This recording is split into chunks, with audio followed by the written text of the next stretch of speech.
Hello students, welcome back to another lecture of physics. In this lecture we are going to discuss about electric field due to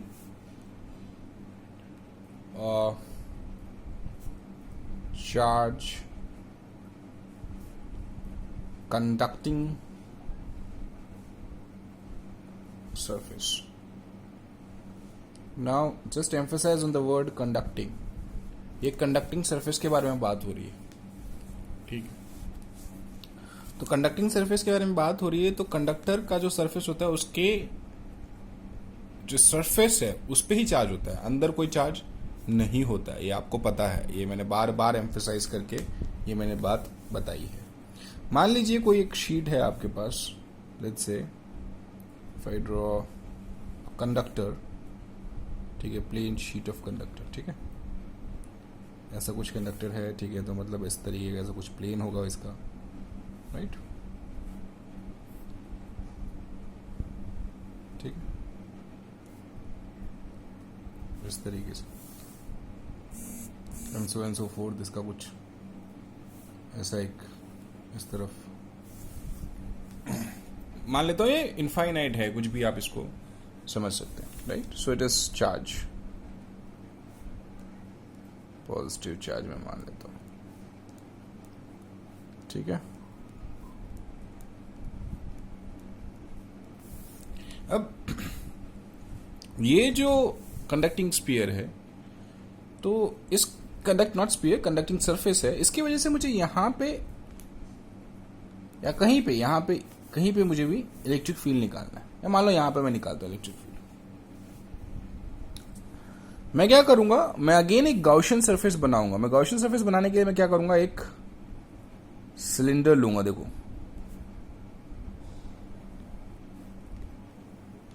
यहां पे एक cylinder लूंगा, देखो ये inside the conductor है, तो यहां पे electric field would be zero, because inside the conductor electric field is zero. मैंने पहले ही बता दिया था आपको, इसको याद रहेगा आपको, ठीक है। तो ये जो सिलेंडर है, this is the Gaussian surface. Cylinder का ये वाला पोर्शन का एरिया का डायरेक्शन ये है, राइट, और इस वाले एरिया का डायरेक्शन ये है। और इलेक्ट्रिक फील्ड की डायरेक्शन आपको पता होगा, it would be in the outward direction, इस तरफ से। तो flux due to this surface is zero, right. ये सरफेस पे जो फ्लक्स निकलेगा वो जीरो होगा। तो जो फ्लक्स निकलेगा वो यहीं से निकलेगा, राइट। सो माई एंड इस पे सरफेस चार्ज डेंसिटी आपको दी गई होगी। सो surface charge density they must have given, which is, let's say, sigma coulomb per meter square. Sigma coulomb per meter square ये आपको दिया गया, right? Now just try to understand, अगर मैं यहां पे इस एरिया को डेल्टा एस ले लेता हूं, delta S, so what would be my flux? My flux would be E dot delta S is equal to sigma times delta S, because sigma times delta is a charge contained in this particular, Gaussian surface, divided by epsilon naught. So this delta S will get cancelled. So my E would be my E would be sigma upon epsilon naught. My E would be sigma upon epsilon naught. Just try to understand this. अब मैं इसको ना कुछ चीजों से relate करूंगा। Previous lecture में आपने देखा था कि इनफाइनाइट शीट का जो इलेक्ट्रिक फील्ड हमने निकाला था इस पे, that was sigma bye 2 epsilon not. ये याद रहना चाहिए, ये लास्ट लेक्चर में हमने देखा था। इनफाइनाइट शीट पे जो हम इलेक्ट्रिक फील्ड निकाला था, that is sigma bye 2 epsilon not.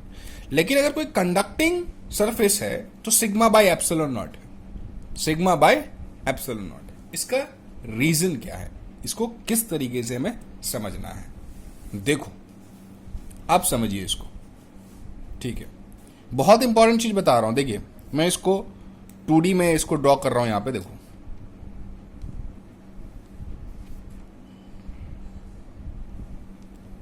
ये है यहां पे, ठीक है।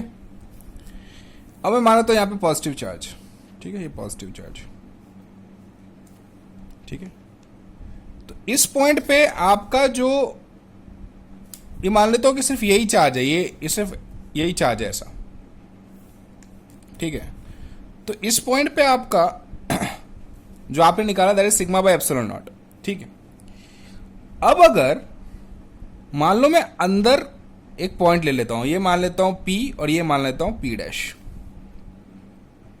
ठीक है, ये मान लेता हूं P और ये मान लेता हूं P डैश। अगर मैं सिर्फ एक ही सरफेस पकड़ता तो P पे मेरा क्या हो जाता, sigma bye 2 epsilon not, P पे क्या हो जाता, सिग्मा बाय 2 एप्सिलॉन नॉट, ठीक है। एक सिर्फ ये सिर्फ शीट अगर पकड़ता तो। अब एक बात समझो, ये P1 डैश जो ये P डैश है, ये कंडक्टर के अंदर है, तो इस शीट के वजह से, इस शीट के वजह से इस डायरेक्शन में इसको इलेक्ट्रिक फील्ड मिल रही होगी which is sigma bye, which is यहां पे लिखता हूं sigma bye 2 epsilon not. But ये इनसाइड द कंडक्टर है, मतलब यहां पे इलेक्ट्रिक फील्ड नहीं होनी चाहिए। तो कहने का मतलब ये है कि इसके इस सरफेस पे भी पॉजिटिव चार्ज होगा, पॉजिटिव चार्ज होगा, which will give the electric field in this direction, right? तो इस सरफेस की वजह से इलेक्ट्रिक फील्ड इस तरफ, इस सरफेस की वजह से इलेक्ट्रिक फील्ड इस तरफ।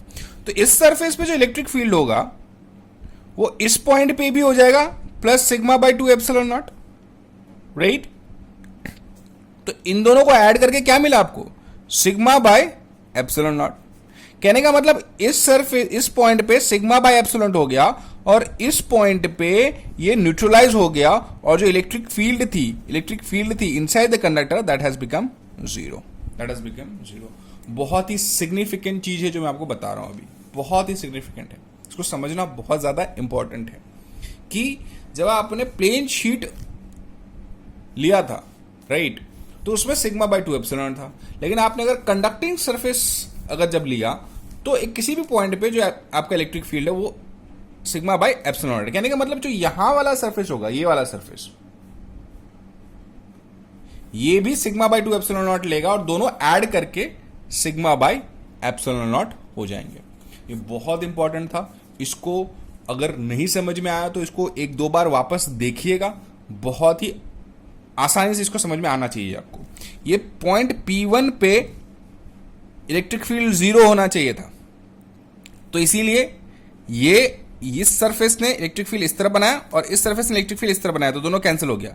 लेकिन इस पॉइंट पे इलेक्ट्रिक फील्ड इसकी वजह से इस डायरेक्शन में होगी और इसकी वजह से भी इस डायरेक्शन में होगी, तो दोनों ऐड होके सिग्मा बाय एप्सिलॉन हो गया। इसको किसी भी तरीके से आप देख सकते हो, इसको इस तरीके से भी देख सकते हो और आप इस तरीके से भी देख सकते हो, ठीक है। यहां पे कुछ लोगों को समझ में आया होगा कि भाई सर आपने यहां पे डेल्टा एस क्यों नहीं लिया, यहां पे लेके भी कुछ फायदा नहीं होता, because electric field is inside the conductor is zero, electric field inside the conductor is zero, ठीक है, ये मैंने बता दिया, इसीलिए मैंने यहां पे डेल्टा एस ही लिया, या 2 डेल्टा एस नहीं लिया, जो कि प्रीवियस केस में मैंने यहां पे जब प्रीवियस केस लिया था तो प्रीवियस केस में मैंने यहां पे 2 सरफेसेस ले लिए थे, बिकॉज इट वॉज आउटसाइड, ठीक है। यहां पे मैं सिर्फ एक सरफेस ही ले पाऊंगा, राइट।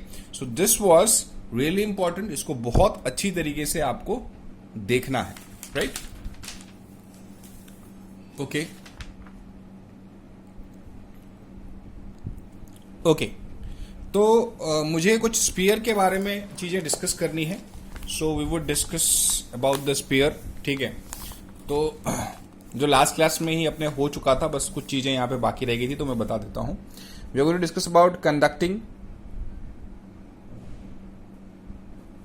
स्पीयर, ठीक है।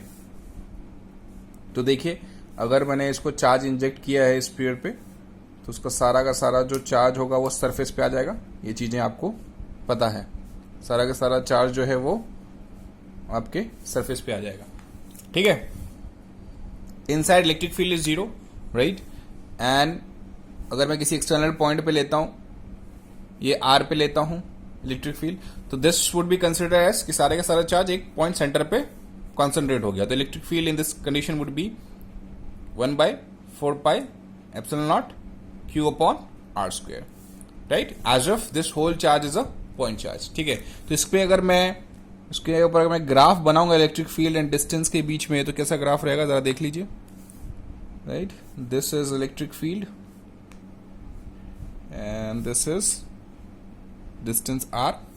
देखो यहां तक ये मान लेता हूं मैं कैपिटल R है रेडियस, यहां तक इलेक्ट्रिक फील्ड जीरो होगा, यहां तक इलेक्ट्रिक फील्ड जीरो होगा, right, and suddenly it will increase to this value which is here I would let me write as E1। ठीक है, और उसके बाद एक्सपोनेंशियली वो डिक्रीज होगा, उसके बाद एक्सपोनेंशियली ये डिक्रीज होगा। So this curve is really important to understand how electric field behaves, right. तो इसको आप थोड़ा सा बहुत अच्छी तरीके से देख लीजिएगा, बहुत आसान है, कोई बहुत रॉकेट साइंस नहीं है, चीजें बहुत आसानी से आपको समझ में आनी चाहिए। ठीक है, अच्छा जरा आप समझे कि अगर electric field inside is zero, इधर अगर जीरो है, तो जो पोटेंशियल होगा, electric potential has to be constant, electric potential has to be constant.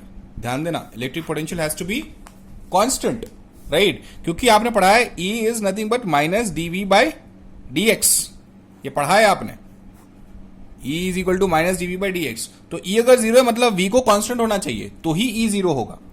तो इस केस में एक्सटर्नल कोई भी पॉइंट पे आपका जो V रहेगा that is 1/4πε0 Q upon capital R, where capital R is the radius of the sphere. ये बहुत ध्यान से आपको समझना है।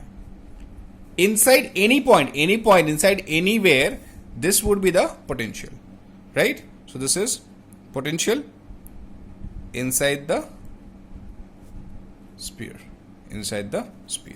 What about outside? Outside would be 1/4πε0 Q upon R, here till R. This is outside the sphere, उसको spherical shells भी बोल सकते हैं, कोई दिक्कत नहीं है।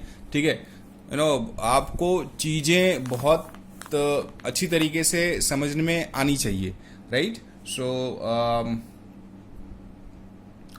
ठीक है, there would not be any issue. ठीक है, ये सारी चीजें मुझे डिस्कस करनी थी आपसे, राइट, एंड कुछ और पॉइंट्स है that will discuss in next lecture. ठीक है, थैंक यू।